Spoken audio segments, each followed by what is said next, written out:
Hey guys, it's Wahima, but just call me Wah. Melanated! Welcome to my recap of 90 Day Fiancé Before the 90 Days, Season 4, Episode 4, Baby Be Mine. Get up, baby be mine. Hey, is that a Michael Jackson song? This episode should have been called Titty Titty Titties because there was a lot of titties in this episode and I'm gonna tell you about all of them. This video has been sponsored by Madam Glam. They are a nail polish company out of New York City. They sent me some gel nail polish, you guys, and I did my nails last week Sunday, and look how great they look. Due to these pandemic coronavirus COVID-19 times, I have literally been washing my hands 19 times a day. So the fact that these nails look as good as they look, you guys, this is a testament to this product right here. After I put on a coat, I went on ahead and I set them underneath these lights, let it dry, and then put on the next coat. So if you look down in the description box, there is a 30% off your entire order. Just use the code WAHIMA30. Click the link so that you can get sent directly over. They know that I sent you. If you guys are interested in some nail polish, you need something to do while you're in quarantine, go ahead and check out Madam Glam. Share this video on any social media platforms that you like, and don't forget to give this video a thumbs up. The first couple that's on my brain is Jeffrey and Varya. So we start off this episode with Jeffrey complaining about Varya not staying the night with him last night. And I'm just like, okay, Jeffrey, we get it. He's like, I didn't come all this way to sleep by myself. Maybe you did. Varya takes Jeffrey sightseeing and he's just awed by the buildings that are in Moscow. He even remarks that they don't have buildings like this in America. And I'm like, yeah, you're in Russia, so it's Russian architect. America has things, all right? They have Purple Mountains Magistry. They've got amber waves of grain. We've got the Liberty Bell. We've got the Capitol building, the Pentagon. We've got that big stick, the Washington Monument. We've got the Lincoln Monument.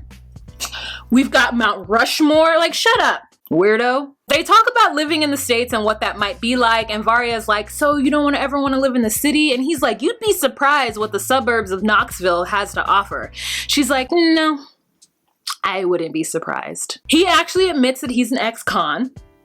So I wanted them to jump into that a little more. They didn't at all. He just said it like it's something that he needs to tell her eventually. Remember, they've only been talking for 5 months. After their sightseeing adventures, he invites her back to his hotel and she goes. And they spend the night together. The next morning they wake up, they're getting ready, and she sees a comb that has his ex-girlfriend or his ex-wife's name on it. She gets upset and she throws it in the trash. And then tells him about it. And then tells him that he better pay attention to stuff like that because she doesn't like it. And he's like, I didn't think you would get upset about that. I mean, he's taking it very well, you know? For somebody throwing away somebody else's stuff. I just met you and you're throwing my shit away. So he takes it very well, and he's like, you know, I don't understand why this upsets you, and this is funny to me because, like, it shouldn't, because I didn't even think about it. It's just a comb I use for my hair. He takes it out of the trash can, washes it off, and she's like, oh, okay, so you're trying to irritate me? And he's like, am I trying to irritate you? Again, taking this very well, because if a stranger that I just met told me after he threw something of mine away that I was trying to irritate him, it would be fucking over. Like, I don't have patience for that shit. I'm trying to irritate you. Like, who are you though? Is you paying my bills, yeah or no? Is you the father of my children? Fodder? I'm Jessie all of a sudden. Is you the father of my children, yeah or no? No? Okay, leave me alone. After that, she decides to take him back to Ryan, the place where she is from. So it's about a 3-4 hour drive. So they hop in the car, and when they get there, she shows him her apartment, and I guess it's a house. It's not a house, but it's an apartment she's purchased, right? So it's basically like she has a mortgage on it. And it looks like it's undone. She didn't finish getting any of the fixings put in. There's no sink in the bathroom. She doesn't have her own room. It's like a studio or something. I'm not quite sure. There's like things hanging, and this has taken Jeffrey aback. A little bit more than it should have, but it still did. And when he asks her about it, she says, well, I met you, and so I figured there was no reason to put any money into this place anymore, because I would just lose a bunch of money when I sell it and move to America. And he's like, you have intentions of us working and you coming to America? And she's like, well, yeah.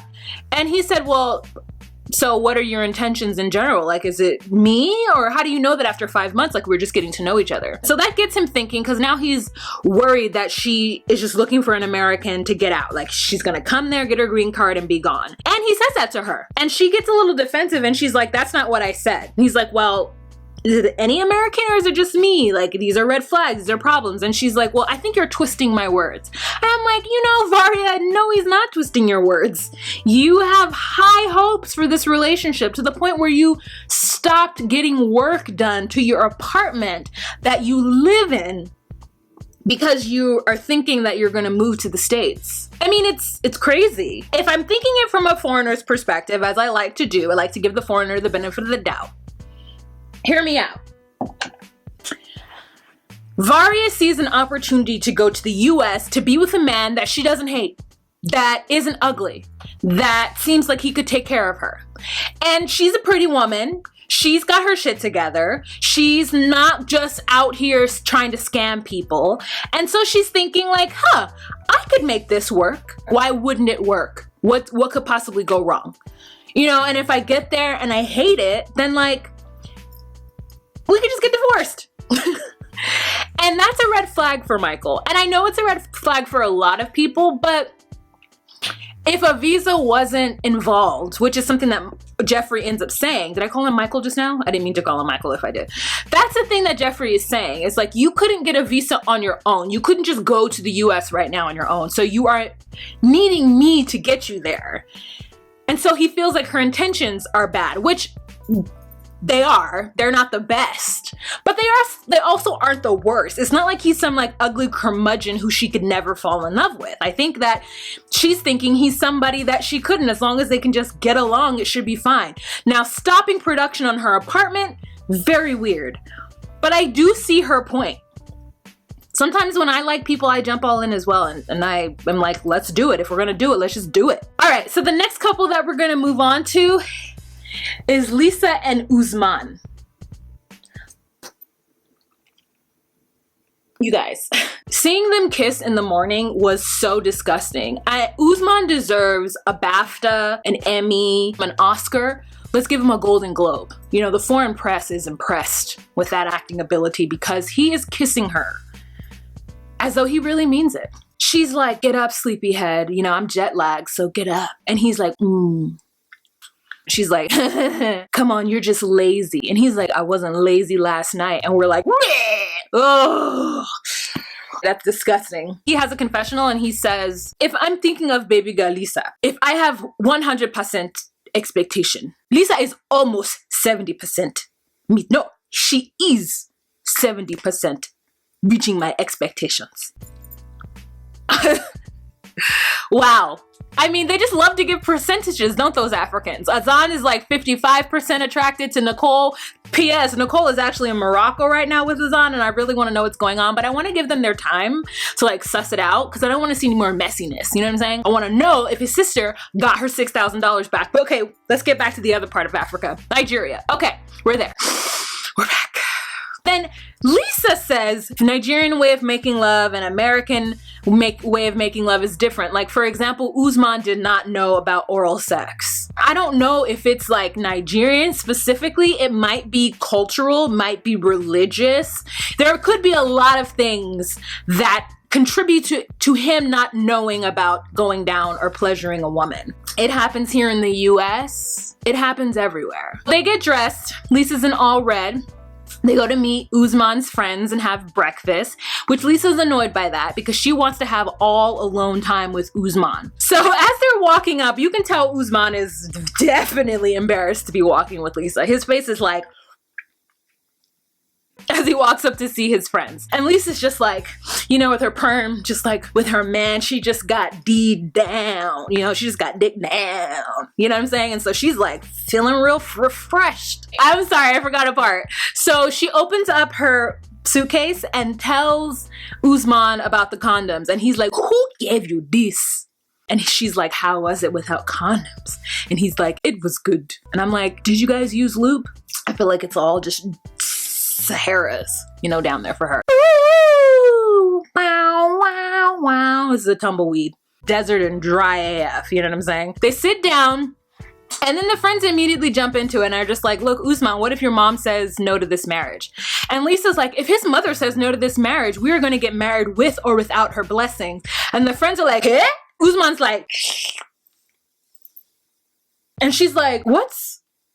I don't understand. That's what you said. And he's like, listen, baby girl Lisa, when wisdom comes, it will be applied. That is not an answer. Now she's freaking out. She gets up. She has to take a walk after eating this weird breakfast. You know what I'm saying? It's like noodles and pancakes. It was just different. She's frustrated because this whole time she thought they was Bonnie and Clyde and they was finna be like, fuck you, mama.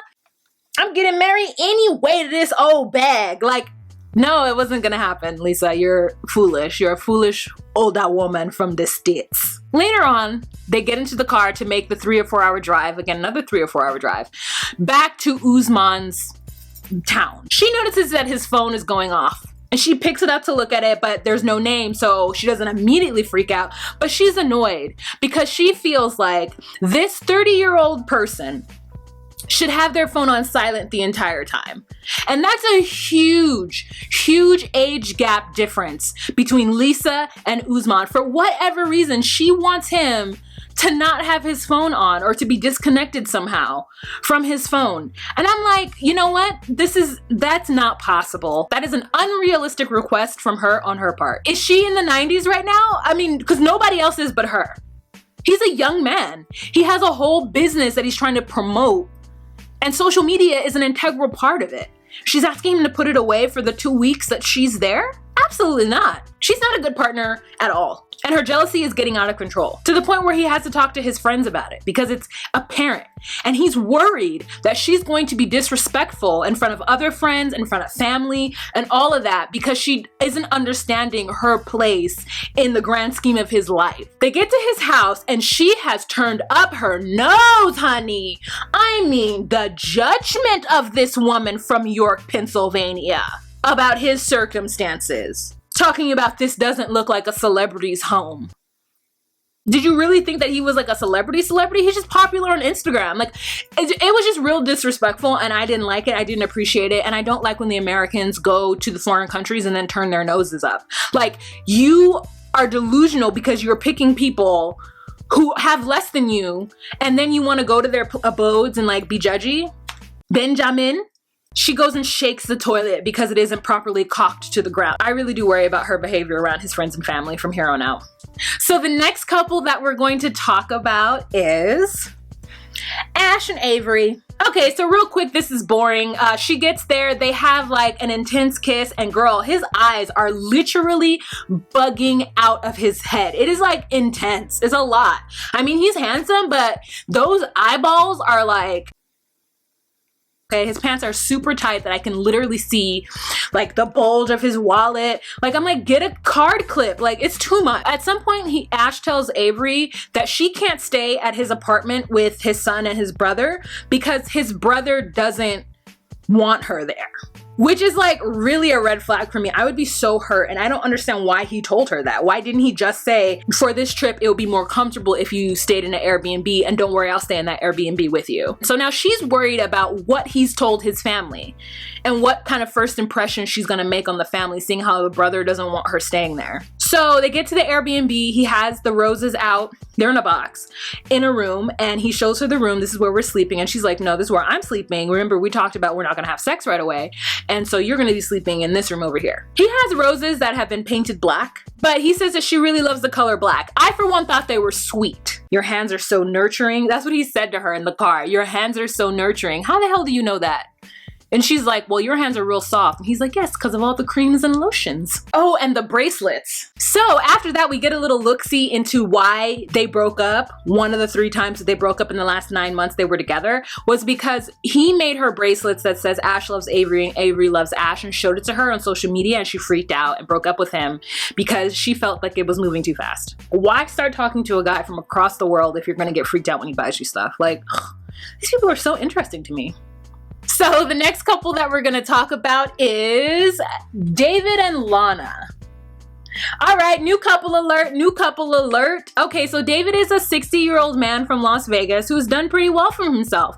His first scene that we see is him looking at an RV that costs the amount of a home, because at some point he's going to retire and he wants to go traveling around the country in his RV, and I guess he wants to take Lana with him. I don't know who the hell would want to move to the US to do that, but we learn a little bit about David. We get to see his garage and we get to see his collection of unicycles.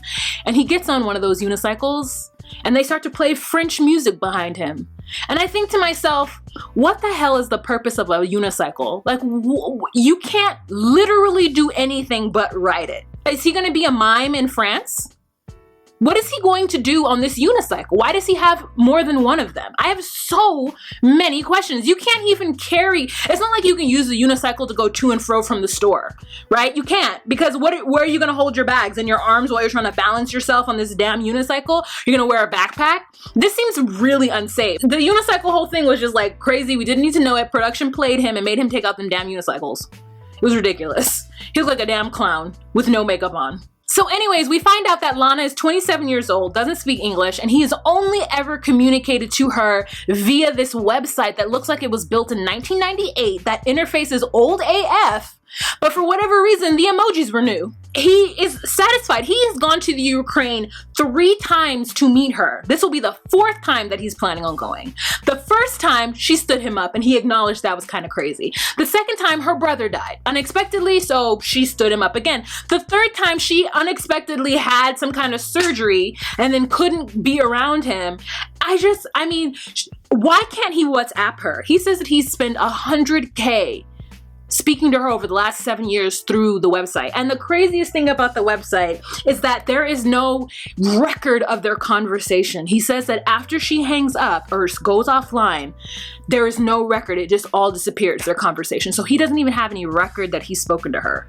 I don't know if he's playing TLC or he's being played like a damn joker. I mean, it is, I thought Williams and what's her face, the fakey one, I thought they were crazy. This is even crazier because he spent so much money on her. So he goes to have dinner with his friends that he's known for 25 years. And it turns out that the woman, Victoria, got her titties out too, that she does not trust Lana and is very skeptical, especially with the amount of money that David has spent on Lana. And then he says to her, but you came here the same way. And she's like, well, back in my day, I had to pay to be on the website. And I'm like, back in your day, girl? So you were a mail order bride? I mean, this is a whole racket in the US of these men who love a good Eastern European accent. David is gonna say that he's been attracted to the Eastern European accent since that character on, Rocky and Bullwinkle. What? That is insane. He says that he's loved that accent since he was 5 years old. First of all, Rocky and Bullwinkle came out when you were like 15. Hello, Rocky! Masturbating to that woman's voice when he was 15 years old in the living room, because you know when he was 15, TVs were only in the living room. Out of respect for Enigma Quo, I'm not going to talk about the fact that he has cats. Also, Victoria has been in the US for 25 years. Why is her English not better? So we have a scene with David who feels like he's just been in this like really fruitful, great relationship with Lana for the last 7 years. And he decides that he's gonna go to a park and talk to her because I'm just like, where did he get Wi-Fi? First of all, he's in this park with a hotspot, I suppose. But he says that he likes talking to her in different environments so that he could feel like, you know, they're going on a walk together, or they're in the park together, or they're at the cafe together. And it's just like, this man has a very vivid imagination. This is Caesar 2.0, and I'm kind of here for it. Let's see where this goes. All right, so the last couple that we're gonna talk about is Ed Marie. The last couple we're gonna talk about is Ed and Rosemary. So Ed and Rosemary get to the hotel, and Ed doesn't shower. He gets into the bed with the clothes that he took a 17-hour flight and 3 planes in. He jumped in his hotel bed. He made sure that they got separate beds, which were still pushed together, but that's what he made sure. He says that he's not gonna have sex with Rosemary until she has an STD check. She doesn't know that yet, but she's actually kind of happy and says that he's sweet. She's nervous being around him because she doesn't speak that much English and he just keeps talking and talking and talking. He finds out that she doesn't have pajamas, so she sleeps in a shirt that he bought that says San Diego on it, and some shorts, which look like jean shorts, and I'm just like, oh. He feels really guilty that she doesn't have any pajamas, and it's just like starting to really realize the circumstances that she's in. And they go to bed and it looks like she just knocks the F out. I feel like production told her to pretend to be asleep and she just like took it to heart and just literally pretended to be asleep. She says that she was cold the next day because he kept that AC on. You know, she's not used to the luxury of AC. Ed's homegirl that he works with was absolutely right to warn him about the heat, about all kinds of stuff, because the next day they go to the market and Ed is so sweaty and sticky and gross looking, okay? First things he wants to do is buy her pajamas. The pajamas cost 180 pesos. So he's like, oh, 180? You're trying to figure out the money, which I'm like, you had 17 hours to figure out this money. Okay, you get there and she just reaches in and pays for it, right? And then says, keep the change. And he's like, keep the change? And she's like, it's 10 pesos. Turns out like 10 pesos is like 40 something cents. Like it is a ridiculously low amount. And he's using this opportunity to be frustrated at Rose for digging in his wallet. Now, let me go ahead and say that I understand that somebody might be a little upset about that. I personally, when I travel, I don't like to pay for anything. I always hand the money to whoever my guide is. I'm like, you pay for it. Because I feel like that person's gonna get a better deal because they're of the country. I've already done the math in my brain about the exchange rate. Like I already know that spending 100 pesos is like spending, I don't even know. Let me ask Siri. How much is 100 Philippine pesos to an American dollar? The answer is $1.94.